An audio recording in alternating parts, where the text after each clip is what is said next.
नेपाल के रास्ते भारत पर दबाव डालने की चीन की कूटनीति पूरी तरह नाकाम हो गई।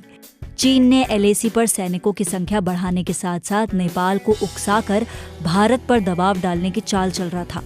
वामपंथी चीन ने इसके लिए नेपाल के प्रधानमंत्री KP शर्मा ओली को हथियार बनाया। नेपाल ने धारचूला लिपुलेख सड़क मार्ग पर आपत्ति जताई।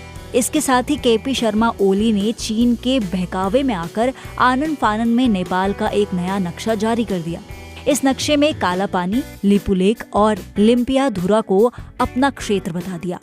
नेपाल के इस नए नक्शे का भारत ने न केवल विरोध किया बल्कि इसे चीन की चालाकी बताकर यह संकेत दे दिया कि अब ओली का जवाब उन्हीं के लोगों के माध्यम से दिया जाएगा। फिर भारत ने चीन के साथ वही खेल खेला जो ड्रैगन भारत के साथ खेल रहा था। भारत समर्थक नेपाली सांसदों ने प्रधानमंत्री KP शर्मा ओली को जल्दबाजी नहीं करने की सलाह दे डाली। प्रधानमंत्री ओली की कम्युनिस्ट पार्टी ऑफ नेपाल के भीतर भी उनके इस कदम का विरोध शुरू हो गया। सत्ताधारी दल CPN के को-चेयरमैन और नेपाल के पूर्व प्रधानमंत्री पुष्पकमल दहल प्रचंड ने भी ओली को धीरज रखने की सलाह दे डाली। दरअसल नेपाल के नए नक्शे को संविधान संशोधन के जरिए ही मान्यता दी जा सकती है। इसके लिए संसद में बिल लाने की जरूरत थी। चीन के इशारों पर नाचने वाले नेपाल के प्रधानमंत्री KP शर्मा ओली इस विधेयक को संसद में लाने की तैयारी में थे, लेकिन इसके लिए उन्हें 2/3 बहुमत की जरूरत है। लेकिन विपक्षी पार्टियों के अलावा सत्ताधारी गठबंधन के सांसदों का समर्थन जुटाने में भी ओली नाकाम रहे। प्रमुख विपक्षी पार्टी नेपाली कांग्रेस ने इस मुद्दे पर और अधिक विचार करने के लिए समय की मांग कर दी।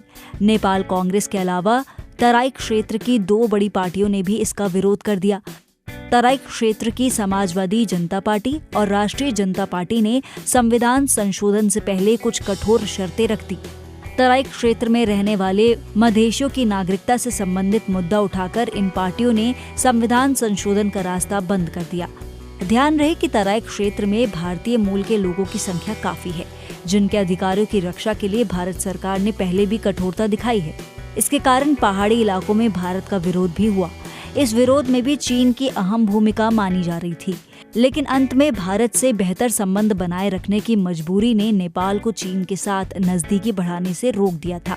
विपक्षी पार्टी के साथ साथ अपने दल के सांसदों के विरोध के कारण प्रधानमंत्री KP शर्मा ओली को नए नक्शे को लागू करने के लिए लाए जाने वाले संविधान संशोधन बिल को रोकना पड़ गया।